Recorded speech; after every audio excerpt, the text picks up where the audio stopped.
केवल 4 चीजें हैं जिनमें से एक आ जाए तो पागल हो जाता है। यहां बैठे हुए संपन्न परिवारों के लोगों सुनो, यौवनम, धन संपत्ति, प्रभुत्वम, अविवेकता। 4 चीजें जिनमें से एक मिल जाए तो आदमी बौरा जाता है। खानदानी रईस हैं, वो मिजाज रखते हैं नर्म अपना। आपसे मिलके ऐसा लगा मुझे, आपके बेटों से मिलके ऐसा लगा। जो खानदानी रईस हैं वो मिजाज रखते हैं नर्म अपना। तुम्हारा लहजा बता रहा है तुम्हारी दौलत नई नहीं। संपत्ति मिल जाए, कोई पिछली पीछे से मिल जाए आदमी, तो भी आदमी का दिमाग खराब हो जाता है। राजनीति में भी आपने देखे होंगे, लोगों को संपत्ति में पार्टी मिल गई है तो समझ में नहीं आ रहा है कैसे राजनीति करनी है। इतने दिन से करे ही जा रहे हैं, हो ही नहीं रही होनी, क्योंकि संपत्ति में मिल गई है, कमाई नहीं है, खुद ने नहीं करा है। संपत्ति मिल जाए तो भी आदमी बौरा जाता है। और तीसरा है प्रभुत्व, ताकत मिल जाए। इसलिए महत्वाकांक्षाएं तो रखो, एक छोटा सूत्र वाक्य बोलता हूं, महत्वाकांक्षाएं अनंत रखो, लालच शून्य रखो। हमने उल्टा कर लिया है, लालच तो भयानक हो गया है और महत्वाकांक्षाएं छोटी होती जा रही है। जल्दी कमाना है, अपने पोतों से बात करना, उन्हें स्टार्टअप खोलना है, अभी कमाना है, 1000 करोड़ का अभी करना है, 25% इक्विटी डायल्यूट कर दूंगा, फिर ऐसा हो जाएगा, फिर भैया उतना ही समय लगेगा तेरे को। देखो, एक बरसात में कीड़ा होता है, उसका गर्भकाल 17 दिन होता है। 17 दिन में वो कीड़ा पैदा हो जाता है और 2.5 महीने में मर जाता है। एक व्हेल मछली होती है जो 11 साल गर्भवती रहती है, और 600 साल वाली पुरानी व्हेल मिली है अभी हमारे अरब सागर में। यानी कि वो भी व्हेल मिली है जिसने अंग्रेजों को आते हुए देखा होगा, जाते हुए देखा होगा कि बंदर जा रहे हैं वापस लाल रंग के। इसका क्या मतलब है? जिसका प्रसव काल ज्यादा है उसका जीवन काल ज्यादा है। चाहे संघर्ष हो, चाहे प्रेम हो, चाहे संस्कृति हो, तो अपने संघर्ष को, अपनी संस्कृति को, अपने प्रेम को दीर्घ समय दो। ये जो प्रेम से लेके कैरियर में धोया निचोया हो गया, ये जो चल रहा है, आज कल हुआ, परसों हुआ, खा बात खत्म। प्रेम में भी यही है, व्यापार में भी यही है, परिवार में यही है। और क्या हो गया है कि एक छद्म जगत बना दिया गया है जिससे आप कंपीट कर रहे हैं। इस मोबाइल के पीछे एक दुनिया है। पहले क्या होता था, जो दुनिया में हो रहा था वो इंटरनेट पे था। आज से 10 साल पहले, 2006 में आया था, आज से 8 साल पहले। सही बात बता रहा हूं तो बताना। अब क्या हो गया है, जो इंटरनेट पे हो रहा है वो हमें करना है। भाई, कौन सा घर ऐसा था इस देश में, शादी का मतलब ही लाल जोड़ा था कि शादी हो रही है तो लाल जोड़ा पहना जाएगा। बंबई में कुछ लोगों ने पहना शादी करते समय, हीरो हीरोइंस ने, पता नहीं कौन से नंबर की शादी है उनकी। 15 बार तो फिल्म में कर चुकी हैं, 10 बार जीवन में कर चुकी हैं। 11वीं बार शादी करी, डिजाइनर ने बनाया, किसी उसने, फलाने, कलकत्ते वाले ने और बंबई वाले ने 25 लाख का, 50 लाख का, 70 लाख का, 80 लाख का उन्होंने बनाया, खबर फैलवाई, हमारी बेटियां पागल हो गई, हमें भी खरीदना है। अब बड़े होने का मतलब यह है कि जब तक सव्यसाची नहीं बना दे 50 लाख का, तो हम कैसे बात के अग्रवाल परिवार, हम किस बात के गुप्ता, हम किस बात के चड्डा, हम किस बात के खुराना।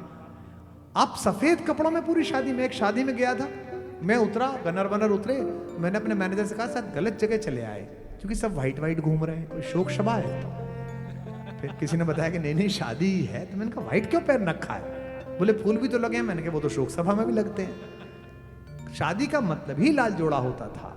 मैं आपको फिर आगाह कर रहा हूं, हमारे परिवार और हमारे संस्कारों पर एक सुनियोजित हमला है जिससे सरकारें बेखबर है, जिससे धर्मगुरु बेखबर है। मुझे माफ करेंगे, क्षमा करेंगे, किसी की आलोचना नहीं कर रहा। उनके जीवन में भी सिर्फ यही है कि बड़ा सा आश्रम बन जाए, मेरे यहाँ मुख्यमंत्री आ जाए, प्रधानमंत्री आके बैठ जाए। इससे क्या होगा? आपके रहते अगर आप अपनी संस्कृति जिसने आपको बनाया है उसकी रक्षा नहीं कर सकते तो आपका ये जीवन भी व्यर्थ है और अगला जीवन भी व्यर्थ है। रामकथा उसी रक्षा का काम करती है। रामकथा बताती है कि बड़ी सभी महत्वाकांक्षाएं भी परिवार की दूरी नहीं हटा सकती। जिस मां ने सरस्वती के कारण मंथरा की बुद्धि से उत्प्रेरित होकर अपने बेटे के लिए सिंहासन मांग लिया और प्राणों से अधिक बेटे के लिए वनवास मांग लिया, जबकि वो गलत नहीं थी, उस घर में भी प्रेम की धुरी विद्यमान थी। इसीलिए मां जगत निंदित होने के बाद भी जगतवंद्य बनी रही, क्योंकि प्रेम नहीं गया दोनों भाइयों के बीच से। लक्ष्मण के और राम के बीच से प्रेम नहीं गया, सुग्रीव के और राम के बीच से प्रेम नहीं गया। सुग्रीव ने आनाकानी की, पत्नी मिल जाने के बाद, राज्य मिल जाने के बाद सुग्रीव काम को भूल गया। भगवान को गुस्सा आया, नाराज हुए दोस्ती में। भगवान ने कितना कहा, लक्ष्मण उसे जाकर बता देना कि जिस तीर पर बैठाकर बाली को मैंने स्वर्ग भेजा है वो तीर और उसे चलाने वाली भुजाएं अभी भी हैं। बस इतनी बात बोली और सुग्रीव को समझ में आ गया। सुग्रीव चरणों में आके पड़ा कि भगवान मुझसे गलती हो गई, भगवान में। तो यह जो कहानी है जब वाल्मीकि रामायण में एक प्रसंग है कि विश्वामित्र जब मांगने आते हैं राम को, 15 वर्ष के राम को, तो दशरथ दुखी हो जाते हैं। दशरथ कहते हैं मेरी सेना ले जाओ, मुझे ले जाओ, ये बच्चा क्या करेगा, इतना प्यारा है, इसे क्यों ले जाते हो?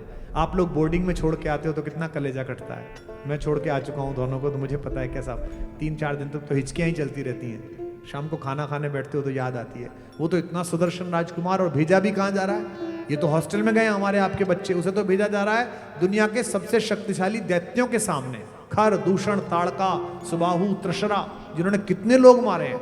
दशरथ कहते हैं मुझे ले चलो।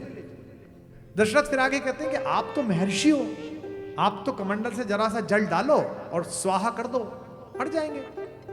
तो विश्वामित्र कहते हैं कि मेरे लिए क्रोध वर्जित है, मैं सिद्ध हूं, मैं महात्मा हूं, महात्माओं के लिए क्रोध वर्जित है। लेकिन आपके बेटे को मैं इसलिए ले जाना चाहता हूं कि इसमें सभी प्रकार के गुण हैं। केवल 4 चीजें हैं जिनमें से एक आ जाए तो पागल हो जाता है। यहां बैठे हुए संपन्न परिवारों के लोगों सुनो, यौवनम, धन संपत्ति, प्रभुत्वम, अविवेकता। 4 चीजें जिनमें से एक मिल जाए तो आदमी बोर आ जाता है, पागल हो जाता है। सबसे पहले यौवन, जवानी।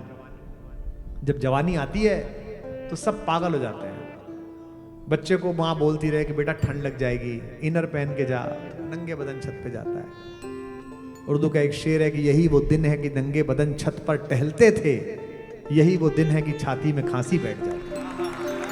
होता है, पुराने लोग बैठे हैं कि ये गला पकड़ लेगी, ये खांसी कर देगी, और यही बात है कि आप क्या जवान। आम के बाग में बैठे हैं तो बाग खत्म हो गया है पर आम चूसना खत्म नहीं हुआ है। लेकिन अब 7 पॉइंट पे, 9 पॉइंट पे, 8 पॉइंट पे शुगर चल रही है, तो इंसुलिन के हिसाब से आम खाया जा रहा है कि एक थोड़ा सा खा लेते हैं, फिर चेक कर लेते हैं कितना हो रहा है कितना नहीं हो रहा है। यौवन, जब जवानी आती है तो दिमाग खराब हो जाता है। संतोष आनंद एक बड़े गीतकार हैं, उन्होंने लाइन लिखी है, मतलब यही सिखाती है और हुस्न की किताब कि यौवन में तो कांटों पर भी आ जाता है शबाब, कांटे भी सुंदर है। दूसरा है धन, पैसा आ जाए तो आदमी बौरा जाता है, और खासतौर पर जिन पर नया पैसा हो।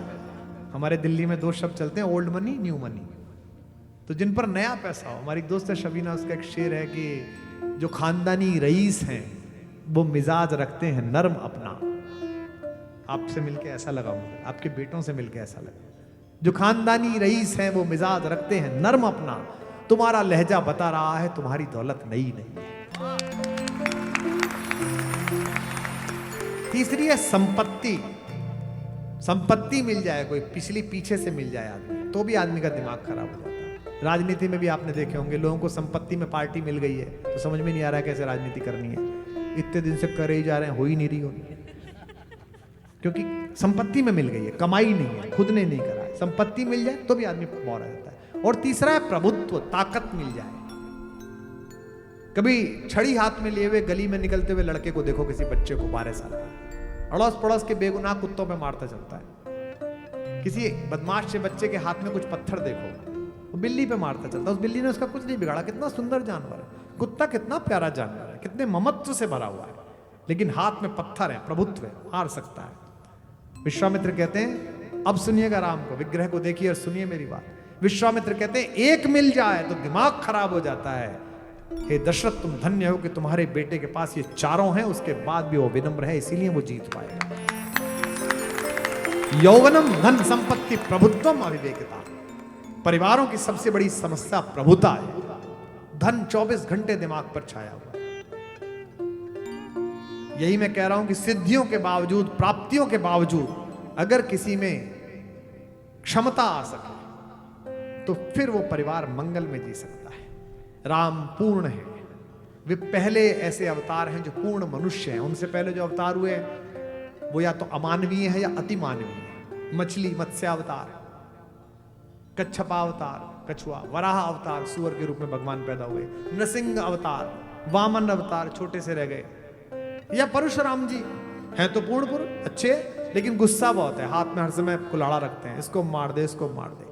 राम पहले हैं जो पूरे हुए, मर्यादा पुरुषोत्तम हुए, एक भाई के रूप में, एक पति के रूप में, एक पुत्र के रूप में, एक नागरिक के रूप में, एक राजा के रूप में, एक शिष्य के रूप में, सब प्रकार के। इसीलिए मैं कहता हूं कि वे इस सृष्टि के बनाने वाले भी हैं और इस सृष्टि में रहने वाले भी हैं।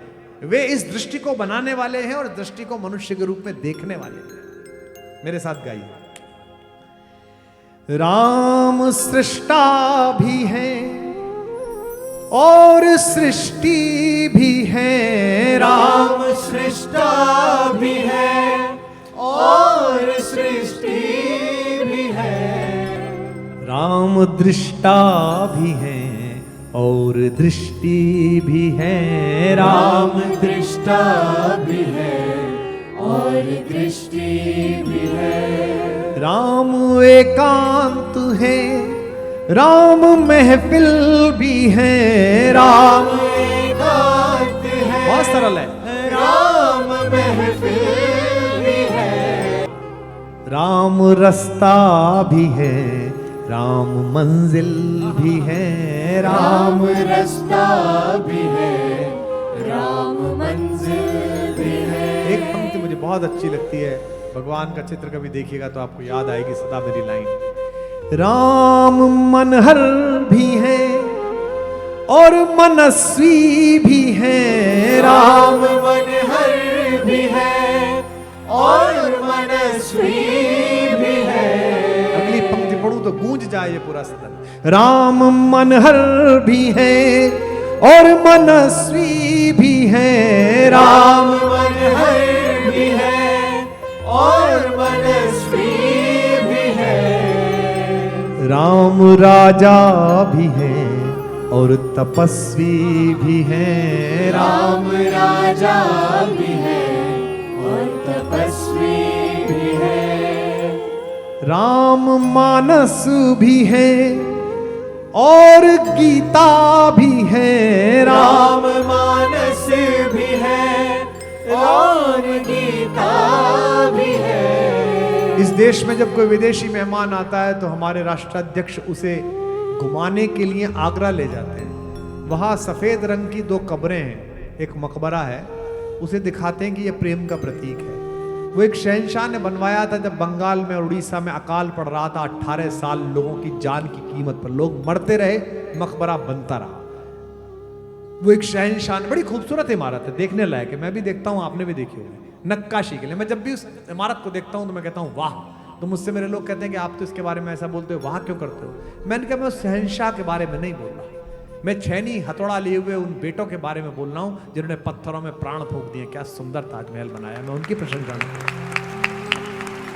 उसे प्रेम का प्रतीक बताता है ये देश। राष्ट्राध्यक्षों को बुला के, जो बिडेन आते हैं तो वहां बैठते हैं, टोनी ब्लेयर आते हैं तो वहां बैठता है, पुतिन आता है तो वहां बैठता है। कहा जाता है ये प्रेम का प्रतीक है।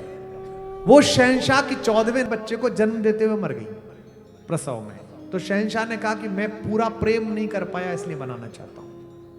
14 किए लेकिन प्रेम पूरा नहीं हुआ था, ऐसा शहंशाह का मानना था, उसे बनाया गया। मैं कहता हूं ये बड़ी मूर्खता है। मुझे भगवान कभी जीवन में अवसर दे कि मैं इस देश की राजनीति का नियमन करूं तो मैं बाहर से आने वाले उस राष्ट्राध्यक्ष को ताजमहल दिखाने नहीं ले जाऊंगा।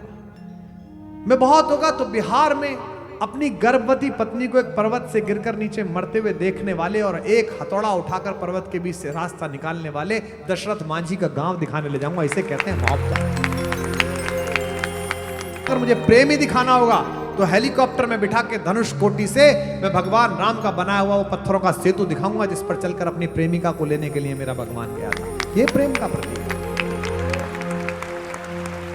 राम मानस भी है और गीता भी है। राम मानस भी है और गीता भी है। राम है राम भी, राम सीता भी है। राम है राम भी, राम सीता भी है। इस देश के बड़े राजाओं से पूछिए, मेवाड़ के राजा से पूछिए, राणाओं से पूछिए आप किसके वंशज हैं, कहते हैं राम के। छत्तीसगढ़ के भीलों से पूछिए कि आपके पूर्वज कौन है, वो कहते हैं राम।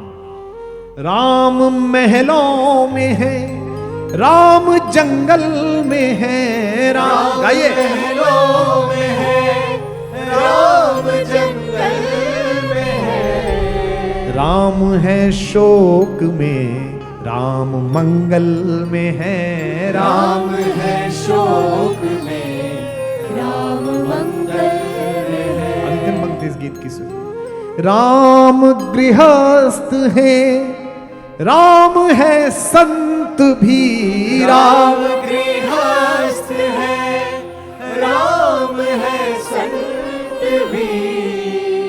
14 वर्ष बाद जब भगवान लौटे तो अयोध्या की सड़कों पर उनकी शोभा यात्रा निकाली गई। अभी 500 वर्षों में राम का विग्रह लौटा है तो कितना देश आनंदित था। आप लोगों ने भी दीपक जलाए होंगे, सब नाच रहे थे, सब रो रहे थे। क्या जलवा है इस भगवान का, हमारे का राघवेंद्र सरकार का, जो खुद को महानायक समझते हैं शताब्दी का, वो भी प्लास्टिक की कुर्सी पर बैठे थे। और जो देश के सबसे बड़े सेठ समझते हैं वो भी प्लास्टिक की कुर्सी पर बैठे थे सामने, और अंदर धक्का मुक्की कर रहे थे। तो यही चल रहा था, आगे 2 हीरोइन चल रही है, पीछे 2 हीरो चल रहे हैं। इधर सेठ जी ने मुझे कहा, अरे कुमार जी, ये भगवान का दरबार है कि जिसके दरवाजे पर पहुंचकर सब बड़े छोटे एक हो जाएं, वही सरकार का दरबार है, वही राम का दरबार है।